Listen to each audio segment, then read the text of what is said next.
Going on, guys? It's your boy John, the Liquidator, coming back with another video. Look like Nike CEO just gave us an update on Caitlin Clark's signature sneaker, but I don't think it's the update we all waiting on. Guys, for this one here, we got to go all the way up to Indy. Let's get it. Let's go. Nike dropped a 40-second Caitlin Clark commercial and it completely broke the internet. Minutes after the ad dropped, the shoe sold out in a record-breaking 1 minute.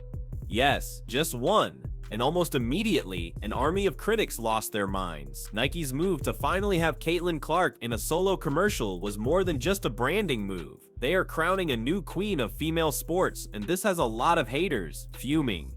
From rival fan bases to salty veterans, the backlash has been loud, but the louder they get, the clearer it becomes. Caitlin's rise is unstoppable, and the real question now is, how far will her haters go to stop what they clearly can't control? Before we dive into all the backlash and outrage, let's rewind for a second. What exactly did Nike put on screen that sparked such a frenzy across the internet? Let's break down the ad that has everyone talking. The ad starts with Caitlin Clark lacing up her sneakers, calm, focused, and completely in the zone. As she tightens the laces, the camera zooms in on her eyes. For a split second, they flash, slit, and glow yellow. It's quick but powerful, a bold nod to Kobe Bryant's legendary Black Mamba, and a signal that Clark is ready to carry the torch. Before the official release, fans had already seen Caitlin Clark rocking the shoes on the court during her college days. Back then, most people thought it was just her go-to pair, but what many didn't know was that she actually called them her magic shoes. Turns out they weren't just special to her, they were about to be special to the world, because now everyone finally gets a chance to wear them too. The shoes? Yeah, I packed 3 pairs. I didn't know which ones I was going to go with. All had a little bit of yellow in them.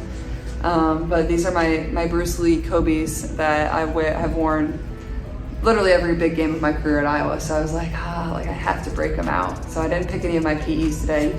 You could probably get these or find them, probably buy them on the secondary market, but they're kind of hard to come by. But I mean, there was no other option. I had to choose these, and yeah, they're kind of like. Different critics and cliques of haters had different rants about the commercial and the shoes. Some people did not buy into the idea of Nike making it a Kobe and Caitlin combo.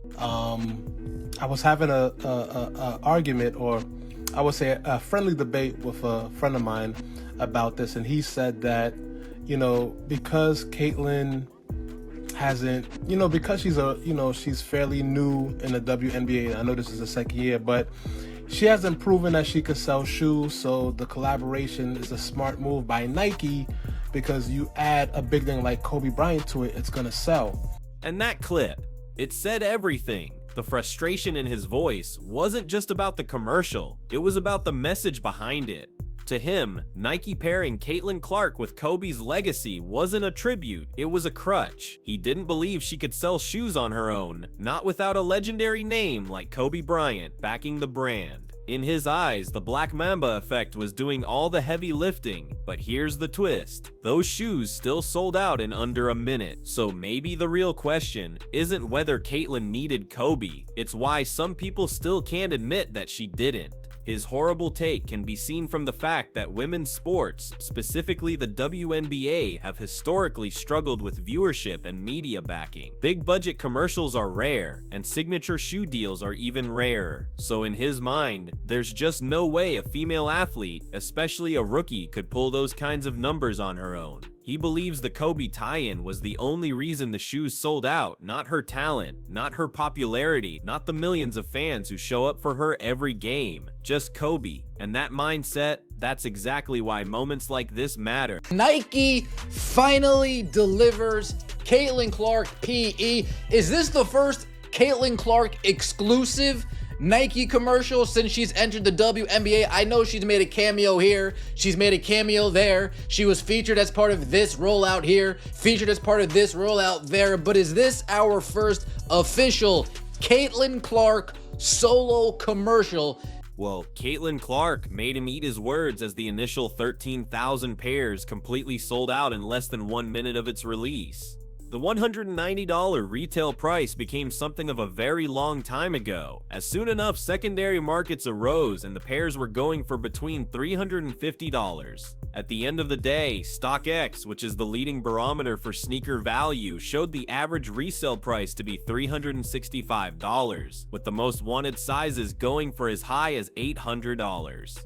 But this is where it gets interesting. While there were haters and critics who looked down on Caitlyn, a lot of her fans wondered why Nike did not move the needle quicker. It was clear and obvious the moment Caitlyn Clark stepped foot in the WNBA that she was the real deal, but Nike was struggling with some internal conflict. Before they signed a deal with Caitlyn Clark, they were trying to push another superstar, and this is where some of the hate is coming from now. Nike's initial project was the Las Vegas Aces superstar, A'ja Wilson. They gave her a $20 million a year deal and tried to build an underdog narrative around her with flashy campaigns. But the tough truth for A'ja is that you just can't manufacture what Caitlyn Clark brings effortlessly. While Nike bent over backward to boost A'ja Wilson, Caitlyn Clark had already built a tidal wave of momentum all on her own. Back in college, she brought in a jaw-dropping $82 million in economic impact to the city of Iowa without needing any corporate push. All Clark ever needed was a ball and a hoop. But Nike?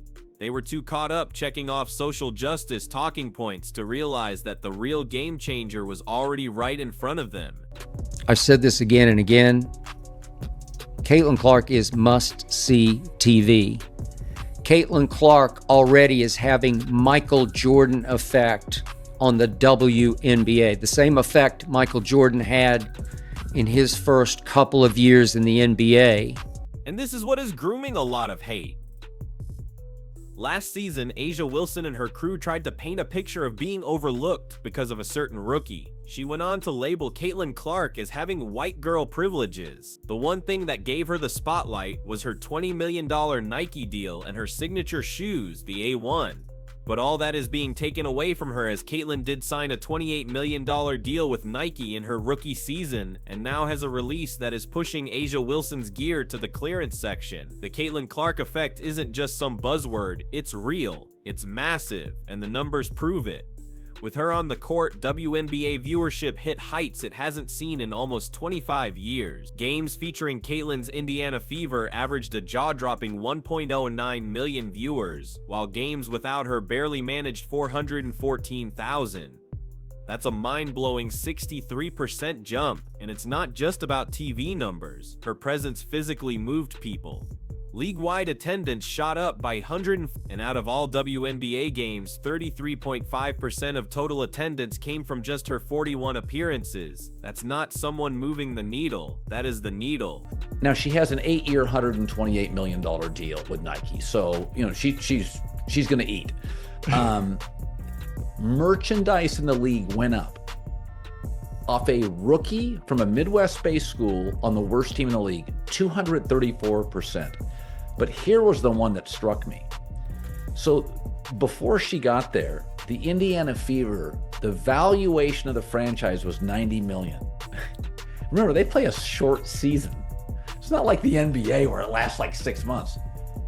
After playing, 40 games, the valuation of that team now is $340 million.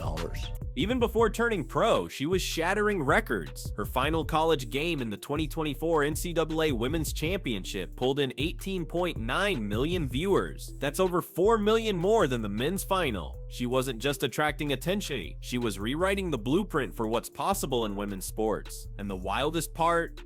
This Kobe edition that's caused all this noise is just the beginning. Caitlyn Clark's official signature shoe is still on the way later this year. Just imagine the meltdown her haters are going to have when that one drops. Only 12 women in the WNBA's 28-year history have ever been given their own signature shoe. That alone tells you everything. Caitlyn Clark may just be in her second season, but she's already earned a spot among the game's all-time greats. That $28 million deal that once seemed like a gamble for Nike is now looking like a steal. It's sending a clear message to rival brands like Reebok, who signed Angel Reese, and even Adidas. Female athletes are no longer here to settle for a fraction of what the men make. It is a loud message that announces to the corporate world that female sports are now a very worthy investment, And it is all thanks to one woman, Caitlin Elizabeth Clark. She is creating a ripple effect where rising salaries, bigger media deals, and lucrative sponsorships become the new normal. Caitlin Clark has become way more than just a basketball player. She's become a magnet for controversy. Whether she likes it or not, her name keeps getting dragged into politically charged conversations, often hijacked by pundits pushing race baiting and toxic narrative. And for a company like Nike, known for playing it safe and steering clear of anything remotely messy, this was unfamiliar territory. It looks to me like maybe 20% of the attention she gets is for her ratings and what she's doing for the league, and then the other 80% is people either criticizing her or coming after her, or the things with the refs, or we need to protect her, she needs a bodyguard, like all these peripheral things. They didn't know how to handle it. They stayed quiet, not because they didn't see her value, but because they were afraid. But eventually, something shifted. They stopped trying to win a cultural argument that couldn't be won, and instead decided to focus on what they do best, winning the market. While people argued on the internet, the numbers were shouting the real story. Everything from ticket sales and TV ratings to jersey demand and site traffic was pointing in one direction. Caitlin Clark wasn't just popular, she was dominating. The data was too loud to ignore. A good example is the low rates the WNBA has been suffering ever since Caitlin Clark got injured. So Nike made a choice. Stop chasing approval from critics who were never going to be satisfied. Instead, they backed the one player who was already changing the entire game. At the end of the day, Caitlin Clark didn't ask for this spotlight, it found her. And when it did, she didn't flinch. While the world debated if she was ready, she just kept hooping. She kept packing arenas, breaking records, and now selling out shoes in seconds. Nike finally stopped hesitating and did what they should have done from the start. Bet on the one person who's already proven she doesn't just shift culture, she defines it. And now, the industry has no choice but to follow. The numbers are too big, the hype is too loud, the game has changed permanently. So whether you're cheering her on or trying to tear her down, one thing's clear, Caitlin Clark isn't just changing the game, she is the game.